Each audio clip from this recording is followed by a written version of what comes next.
So hello everybody, welcome on Slevarna stage. Our program is continue and it's already 4 p.m. But still a lot of good talks is ahead of us. Before I will introduce the next speaker, I would just like to point out one thing because I realized it when I was reading the bio. I was in the discussion with one developer like a few weeks ago, and we discussed how important it is for the people to understand the audience we are developing for, or you are developing for. And we talked this as be very crucial. So this is also the thing why this year we try to put much more diverse talks into the program, like people from sociological background or just theoreticians, not many into like so much into crypto technology. So we would like to, we are very open for your feedback to let us know what you think about this approach for the next year of ACCP which are coming. But now it's my pleasure to introduce and welcome on stage Mark Nadal, who is a mathematician who turned programmer. He runs a VC-backed open source company and has traveled to 30 countries. The diverse cultures he has experienced fuels his passion for learning, sharing, and creating open technology freely for all. So Mark, thank you for coming, and floor is yours. Thanks for having me. I'm Mark Nadal, and I'm really excited to present the research that my research team has spent the whole last year on exploring different economic models. So we're partly moving towards looking at economics because our current decentralized network has about 8 million monthly active users on it. We're going to be working with some nonprofits and startups over the next year to 2 years that already have a large audience of their own that will be bringing up that number to 80 million monthly active users in the next year to 2 years. At that point, we realize this is 1% of the world's population. We need to stop worrying about us sitting in a basement writing code and look more at who are these people? What is the psychology behind people? What is the economics that drive things forward? So the first thing I want to note that will be the theme for this entire presentation is if money is a tool that enables the lifestyle that we want, then economics is a tool to get the society that we want. And that means we need to study economics. And there are a lot of problems to solve in economics. I'm going to be presenting the 6 foundational flaws or questions or problems that any economic system must address. So that way we can figure out how to cultivate a better society based off of these problems that hopefully moves people's alignments towards each other forward. So without further ado, problem number 6, it might be a little bit surprising. How do you measure digital goods or any post-scarce item?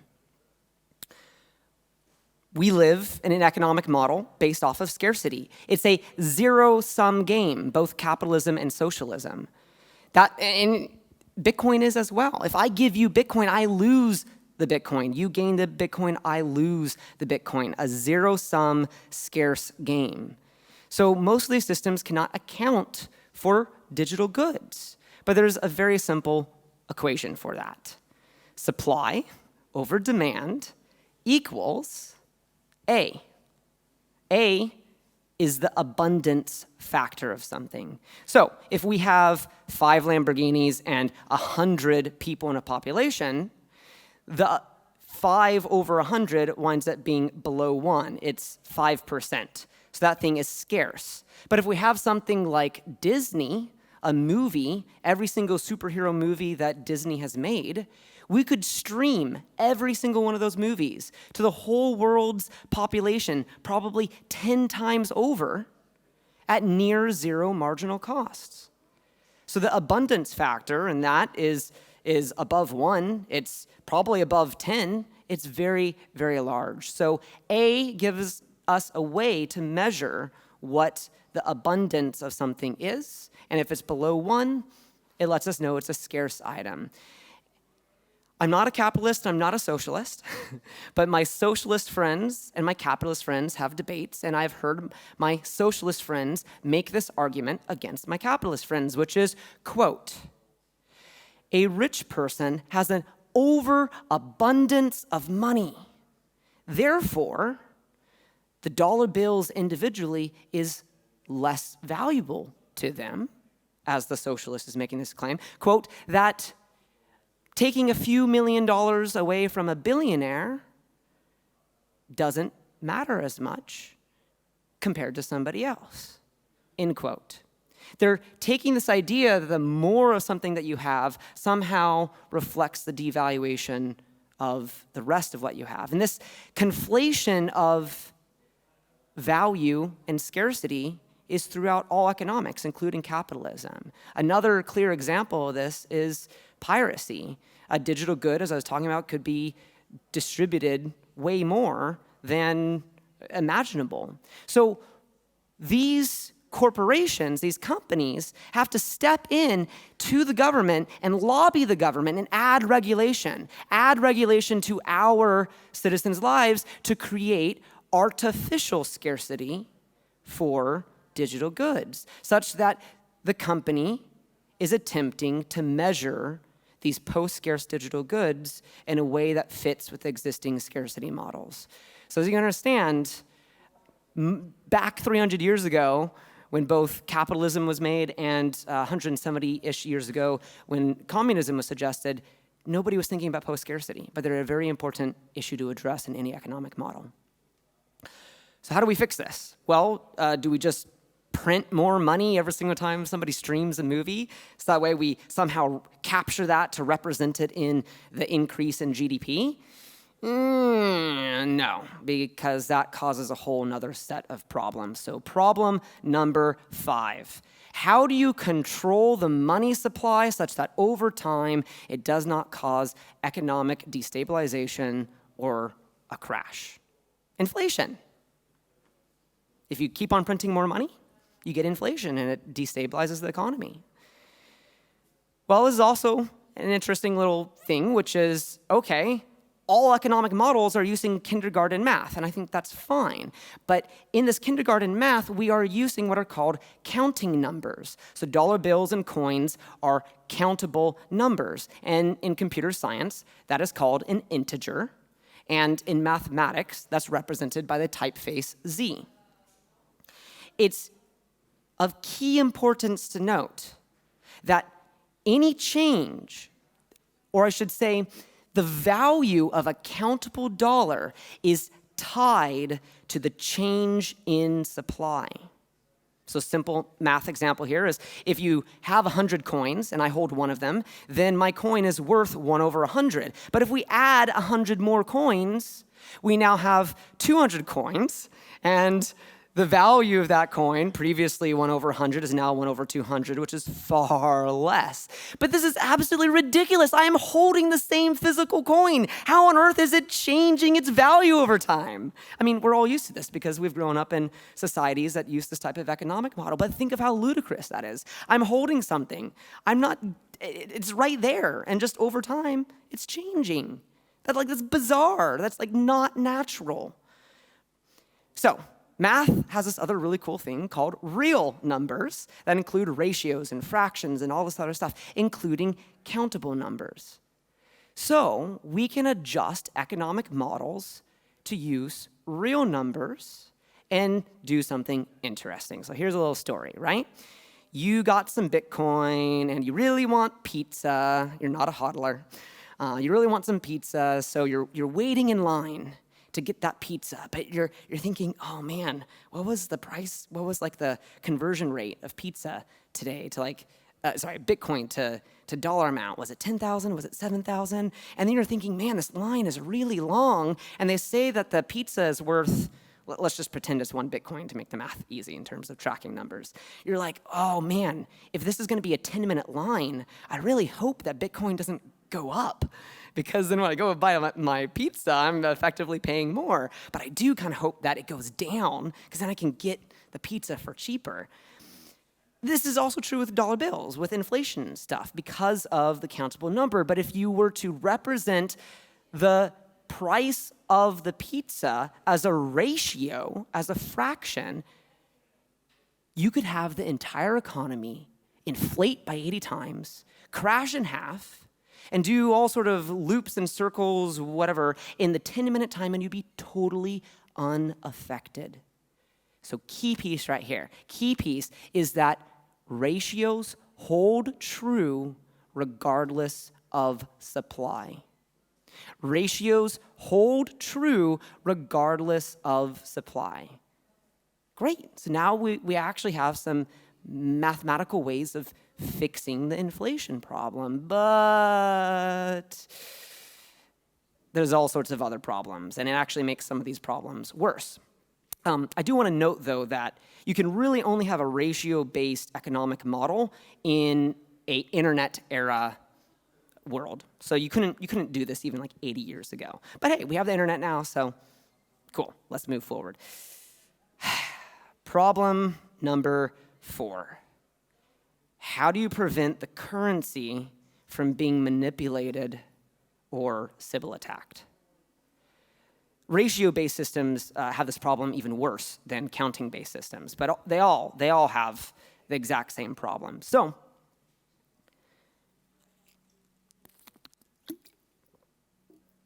what math do we need? This is called the handshake problem. And as a mathematician, I look at this extremely simple looking formula and I just drool because it's beautiful. N by n minus 1 over 2. So what is the handshake problem? A handshake problem, you can think of it as if you were to collect a contact card from every single person at this conference, such that you handshook every single person, you got a single contact card from them, how many handshakes would happen at the conference? Okay, why does that matter?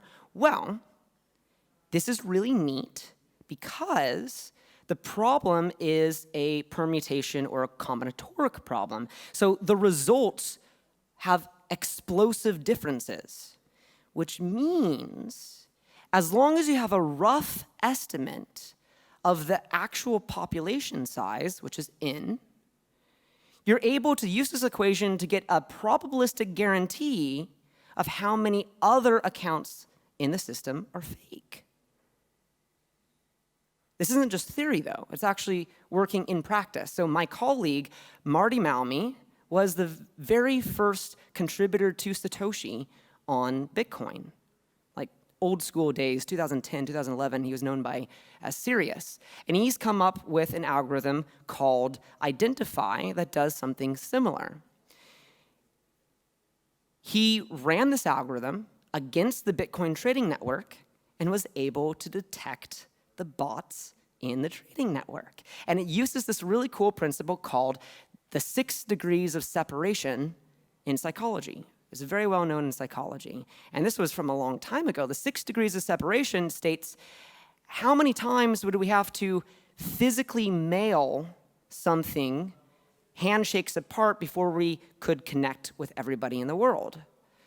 Only 6 times on average through physical mail forwarding.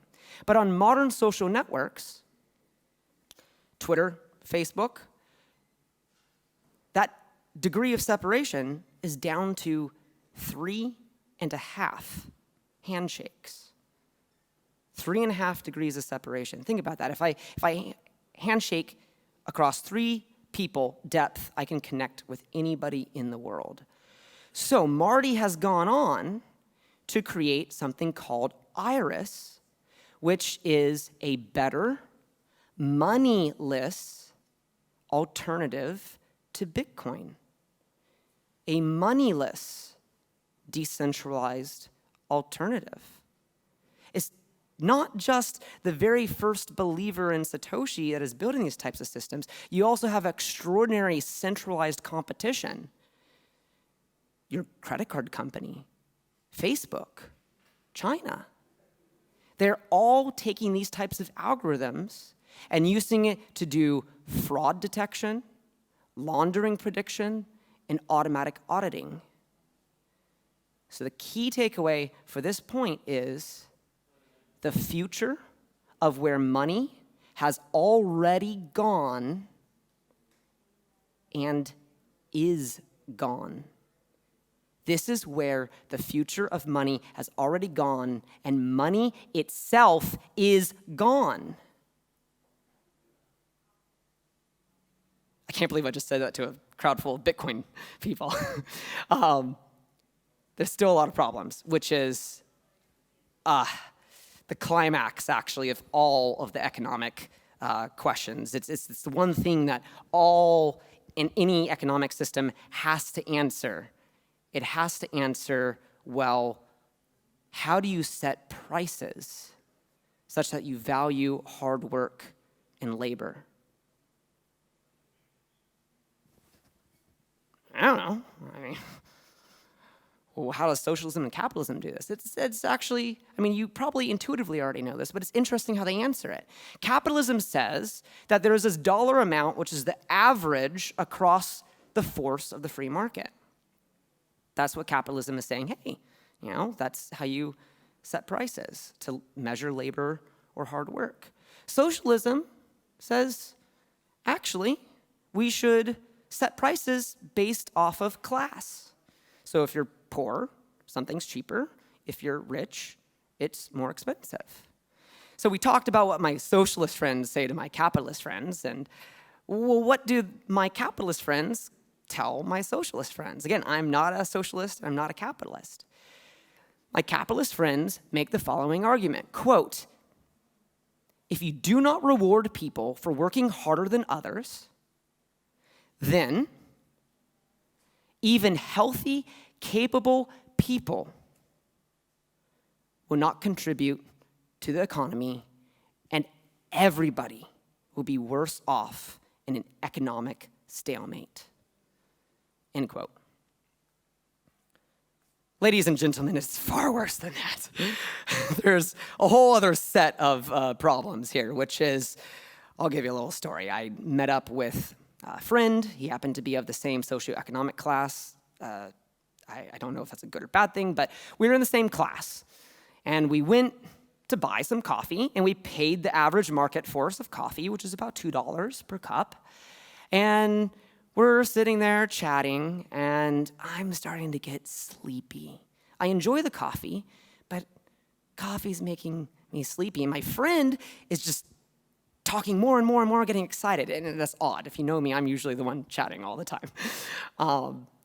And I suddenly wake up and realize, like, whoa, like, wait a second. We both enjoy coffee, but we get different value out of this thing. It doesn't matter whether we're richer or poor or there's average market force. Coffee has a negative affect on me, and it's having a positive affect on you. It is a fuel source for you. We get different value out of the same thing. And what on earth? Every single economic model is supposed to figure out what we value. But we don't even bother asking people what they value. We use some sort of esoteric heuristic of purchasing power or class or something to try and infer or assume or get at that variable. That's absurd. Think about it. So my radical, revolutionary proposition to you is that if we want to get our data science right, why don't we just ask people what they value?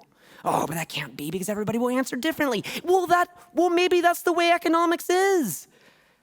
So I'll disclose, no offense to coffee connoisseurs in the event, coffee is less than 1% of my daily value. So what about things like housing? Well, housing is about 35% of my daily value. And again, this might be different for each of you. That's fine. Groceries or food is about 8% of my daily value. A car or transportation is about 15% of my daily value. It's not that hard. It's different, and people are scared of difference, but economics is supposed to answer this one crucial question, and we're just assuming everything else. There's a lot more problems.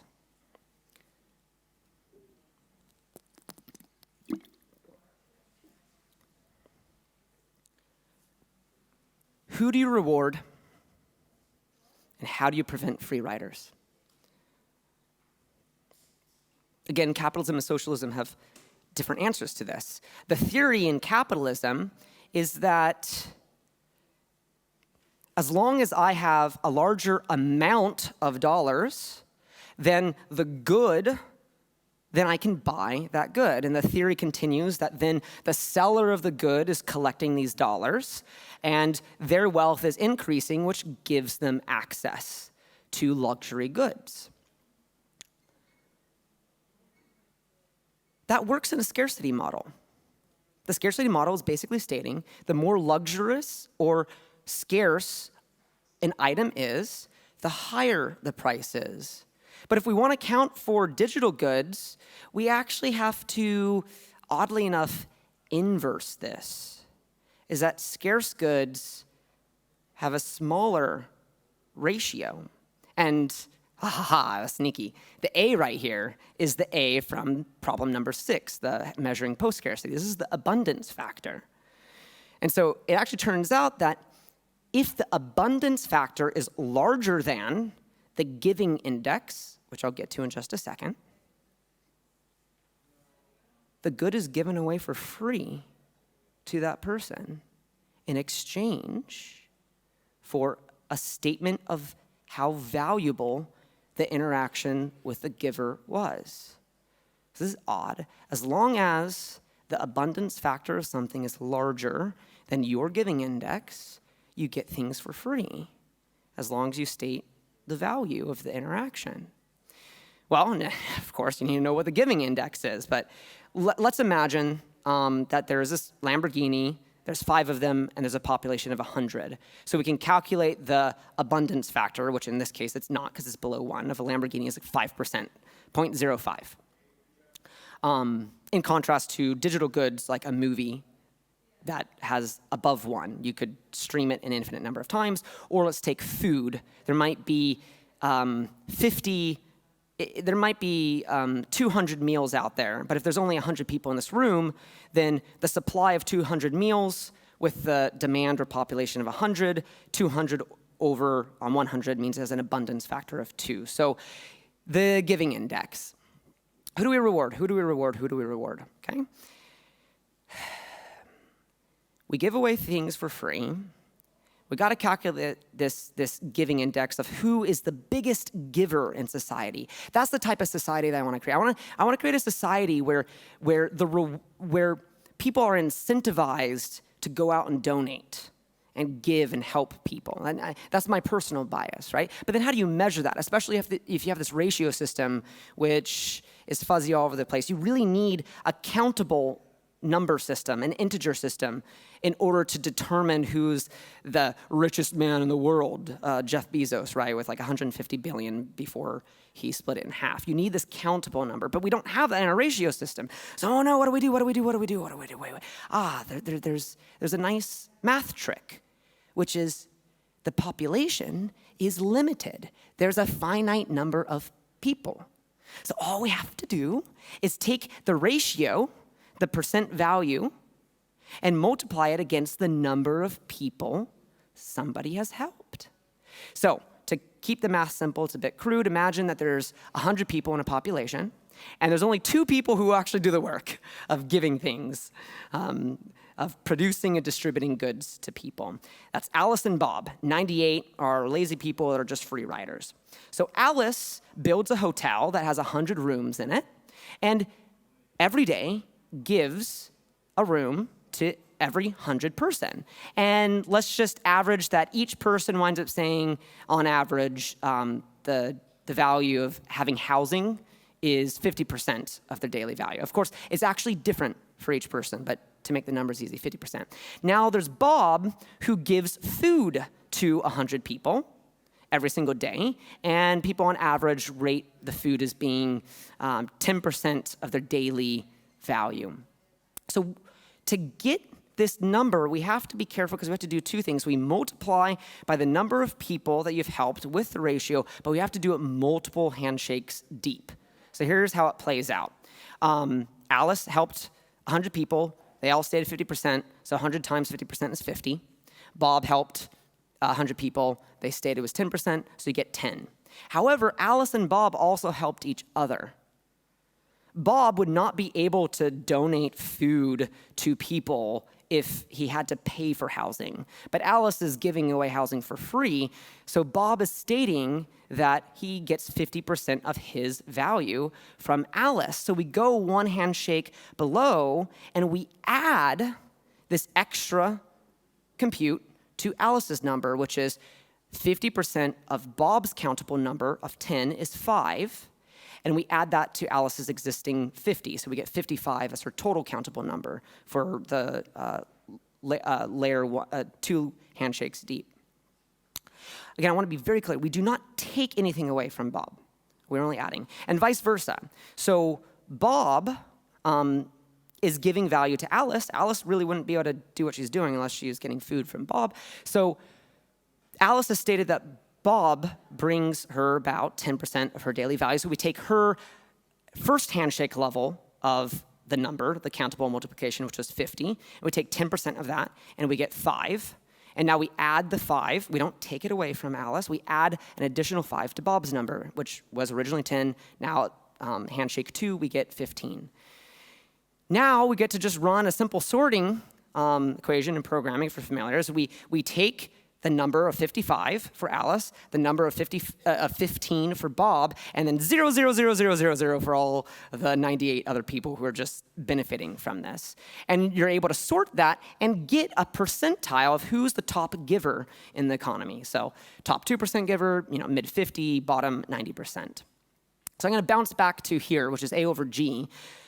Alice is in the top 1%, right? Bob's top 2%, just rough calculations on the math, because we intentionally constructed a situation that's easy for us to reason about.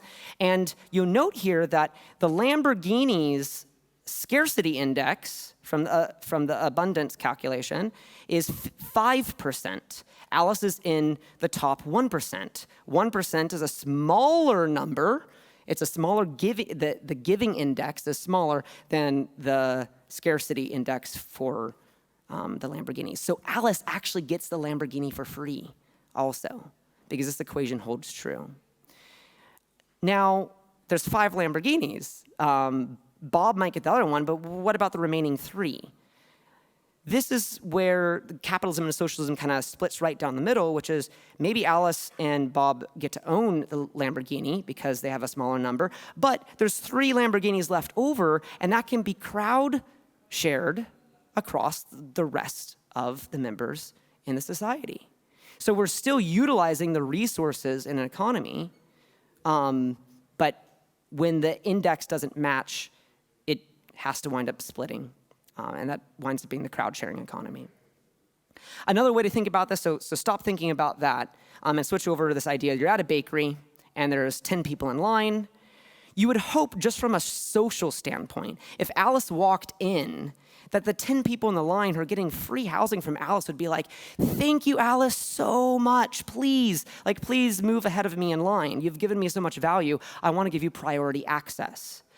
So regardless of whether the society actually does this socially, we're actually able to algorithmically give priority access to the biggest givers, the biggest donors in a society to the top of the line that matches their giving index. So there is a strong incentive of getting luxury and reward and priority access that still drives this economy forward as some of the best parts that we've seen in capitalism.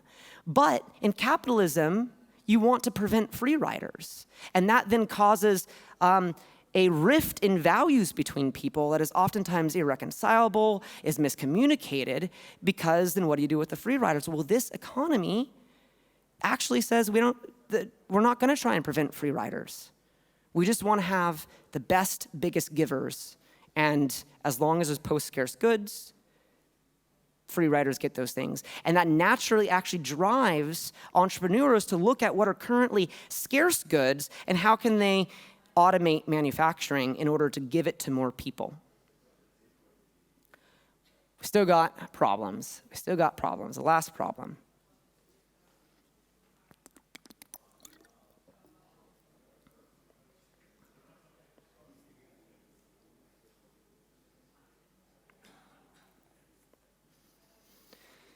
Great, Mark. This sounds utopic. Who's going to switch? I mean, really? Is anybody going to use this? Is anybody going to do? I mean, why we exist in reality, right? This is not practical. So how do you solve, for any economic system, the problem of adoption? You use the previous economic system. Right now, we got capitalism. And capitalism has this really cool function of competition that drives profit down to zero. In hopes for a lot of these companies, like Uber, which is subsidizing the price from investors, or Amazon, which is subsidizing the price for future customer retention, they do it on the hopes of eventually killing off their competitors such that they can then jack the prices up as a monopoly. So it's weird because if the competitive nature of capitalism leads to benefit for consumers, which is zero profit margins on the companies, such that it's a better deal for the consumers. But if that company is too successful in their job, they become a monopoly. And now prices get jacked up, you get totalitarianism, you get all the things that we are afraid of that governments themselves do. So let me tell you a little bit of story, okay, right? Okay, we have an economic force in capitalism that's already driving things towards free. Alice and Bob are two ice cream stores across the street from each other. Bob has the superior product. Alice is clever and ruthless. She's an industrialist. She knows how to go out in the world and conquer. So she realizes, I'll just slash my prices in half. What's Bob gonna do? So she slashes her prices in half, and even though Bob's got the superior product, people on a price point alone wind up driving more customers towards Alice, and Bob has to retaliate. He's like, oh no. So Bob lowers his prices as well. So now Alice is screwed? She's at her end game? No. Alice is even more clever. She's like, if I give free ice cream to my patrons in exchange for them rating me on Google Maps and Yelp, then people will see that I'm a superior product because they're going to see my higher ratings on Yelp while Bob's not listed. This is already happening today. Like historically, I've gotten so many free goods at restaurants to rate them on Yelp. And Google Maps and Yelp hate this because they act as a central bank and they're trying to control the legitimacy of their currency. But the issue is the economics are inevitable. It is a win for me as the customer. It's a win for Alice as the store. So good luck, central banks of reputation. I do not condone reputation systems. They very easily lead to dystopic systems, but it's easy for us to think about this and the evolutionary forces of adoption. So Bob sees the strategy that Alice is doing and of course adopts it. It gives a free ice cream away in order to get ratings. But something fascinating has happened at this point. Every single store owner, every business is now accepting this kind of implicit reputation currency. Imagine if Bitcoin was accepted everywhere, right? Like the power of a currency is in its distribution and its network effect. And Bitcoin got that so right with the deflationary mechanics that drove adoption. Brilliant, brilliant.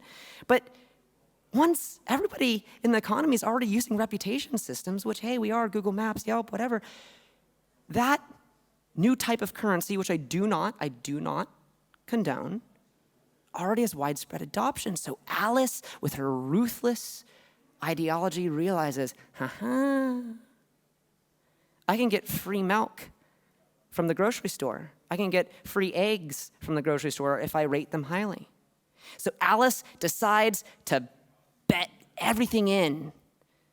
All the stores she goes to anyways already accepts reputation, so she says, I don't accept dollar or fiat or any scarce currency. That also includes, unfortunately, Bitcoin. Bitcoin is fundamentally the same type of currency.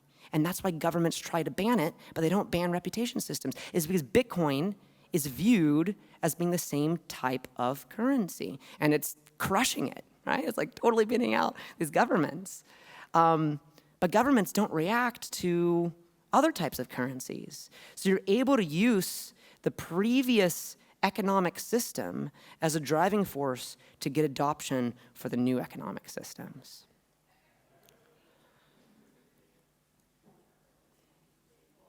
So what's going on here? We've spent a year doing research into what are these problems in economics, how can we model things, what are the math behind them, and we, way over our heads. This is a new branch of economics. This is a new branch of science. And the reason why I say this is because capitalism is defined as the production of goods as controlled by private owners. Socialism is defined as the distribution of goods as controlled by the public state.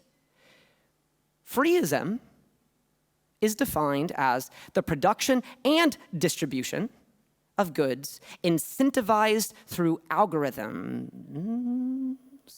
That should terrify you. Whose algorithms? Who's writing the algorithm? I absolutely admit that even in the work that we're doing on this branch of FreeISM, we have found this new continent and we're giving it a name. We haven't explored all of the routes in it. We've thought very deeply about it. But my intuition is that if FreeISM, as I've defined it, were to be implemented by Facebook, we would get a really bad dystopic system. But if it was also implemented by a government, say China, we'd also get a very scary or dystopic system. What that means is that the only middle ground for FreeISM of all the possible branches we could explore inside of it, that might actually result in a society that we want, that is about human flourishing and then the embetterment of humanity, is through a completely voluntary and decentralized approach. And we have the mechanisms to drive that adoption that straddles both sides of the political divide and takes the values from both camps that are arguing so viciously against each other in this zero-sum political game that has got scarcity as its game mechanic. And we're saying, no, what if we go to a win-win system? We can get people to opt out of money, not only for fun, getting free stuff, but also for profit, getting freedom. So our team, Marty Malmy, one of the very first contributors to Satoshi, Dr. Amber Cazell, visiting a scholar at Stanford, doing psychology, me running a decentralized protocol with millions of users. As we look forward into the future, we're trying to take these equations that I've showed you today, and in probably about 2 years from now, once we're at 1% of the world's population, start experimenting with these economic simulations we've already done, that we're already doing modeling on, and putting it in practice with hundreds of millions, if not billions, of people. So I would like to warmly ask you that I want a handshake with you. You have connections, I have connections. If we can team up and opt out, perhaps we can create a society that is more free, as in freedom for people, but also more free, as in universal health care, without all the bad stigma associated with. So to end on this note, my response to Karl Marx and Adam Smith, the treatise of free economics, free.eco. I'm tweeting about this a lot on Twitter, so please jump in and ask me really challenging questions because we need that. But at the very beginning, as I stated, if money is a tool to get the lifestyle that we want, then economics is a tool that can get us the society that we want. So look at each other, shake hands, find what is beautiful, and cultivate that in all of us. Thank you.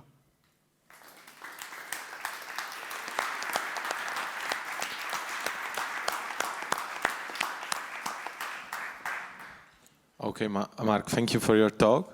I very believe it was inspirational for some of you. And the audience, now is your turn. So, any question? Mark, thanks a lot for this talk and for presenting your thoughts so clear and straight. I have one question which is related to marginal production costs. Because obviously also streaming the YouTube video has some electricity bill that has to be paid. And as long as you apply this to a non-scarcity world, it would like make directly or would be directly applicable. But as long as you have marginal costs, I'm just interested in how you think about that and how you apply that to your model currently.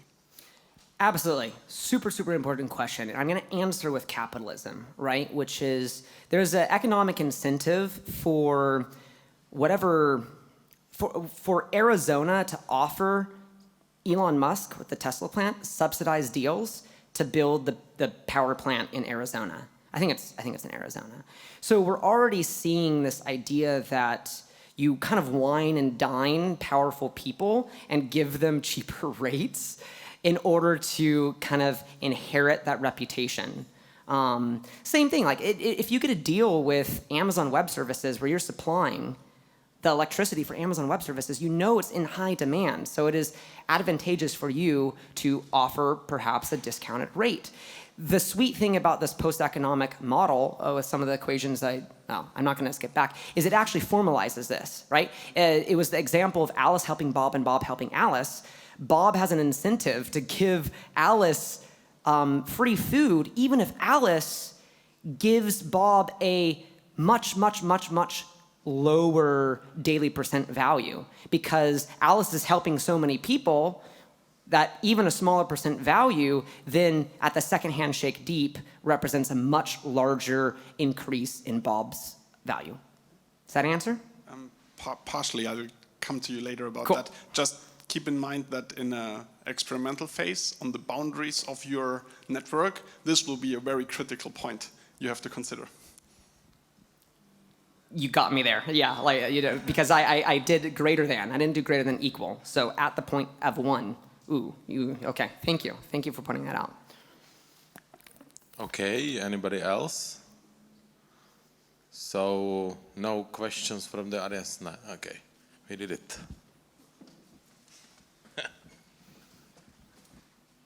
Thanks again for the talk. You mentioned a bunch of times about how people should tell you how they value things by giving them a percent value. Can you sort of explain how that's calculated? One of the things we think about in economics is that when people tell you how much they value, that is a cheap signal, right? I can tell you that your bar of gold is worthless. It's valued at 0% of my value. But if I actually have to make an expensive signal of trading something that I value highly for it, then I can actually discover the price. So I'm really like, it seems that's sort of glossed over here, and like, so how do you solve that problem? It's glossed over because we ran like 10 different approaches, and this one seemed to be the best fit, but I absolutely want to continue the conversation because there are so many different ways that you can measure value that any tiny factor in any of this system, just slightly off, could throw the whole economics out of whack. So this was kind of our best guess with the approaches we tried, but it could go dark. More than happy to continue the reason why that was our best guess, and it basically boils down to when I'm handing over Bitcoin and I get to decide the price of Bitcoin, I'm going to cheat the system because Bitcoin's a scarce good. But if daily percent values aren't really the scarce thing, you might initially at the beginning of the network, at the boundary, have people who feel like they want to cheat the system, but over time they're fundamentally not losing anything. And so our intuition compared to other systems that had worse results is that people would stop cheating and become more honest, or if everybody is dishonest, then the average is out in the calculations anyways. And then like another piece is that there's also still the right of refusal in this system. I mean, maybe that gets banned, but like in my head, there's still the right of refusal. So if somebody's coming back and wants my free groceries and keeps on rating me at 0%, 0%, 0%, I'm gonna be like, okay, maybe I'm gonna start discriminating against you. That doesn't sound nice or good, but then there's a flip side, which is if there's collusion on the distributors, they can potentially say, I'm not gonna give you this good unless you give me a really high value. So really good question. If you have explored this and have answers, please talk to us. This is all new stuff. I'm presenting my best intuitions and the simulations we've done, but I'm not an authority. Nobody's authority on FreeISM yet. So please challenge me. We need to find holes before we implement it in 2 years from now. Okay, this is the last one. What do you do about human evil? I'm talking about people who don't care about your rational options or your pretty landscapes. They want something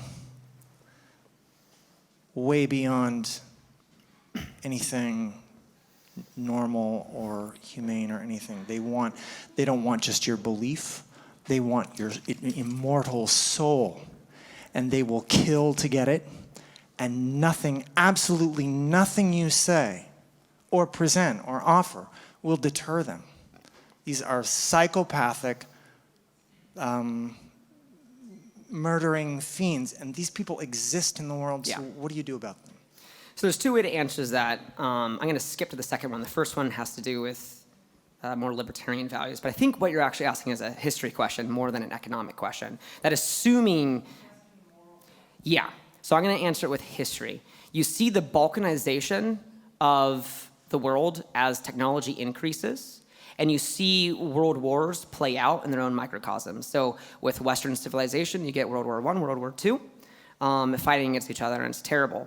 They have a fundamentally driven ideology that doesn't care about the economics underneath, no matter how good the economics are.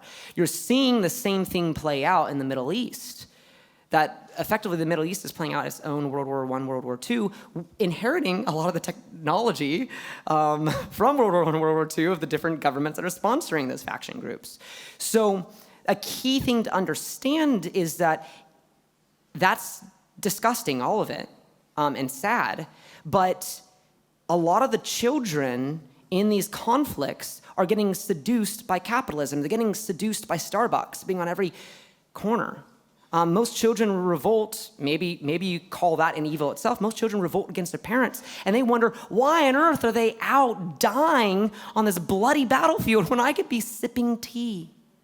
So there's a very seductive process for each one of these economic routes that I think the children want to sacrifice less. So that is not an economic model, that's just a change in morality, and I think history has shown us that even the greatest evil can be trumped by a child that has either better ambition or can be seduced by a more tantalizing future.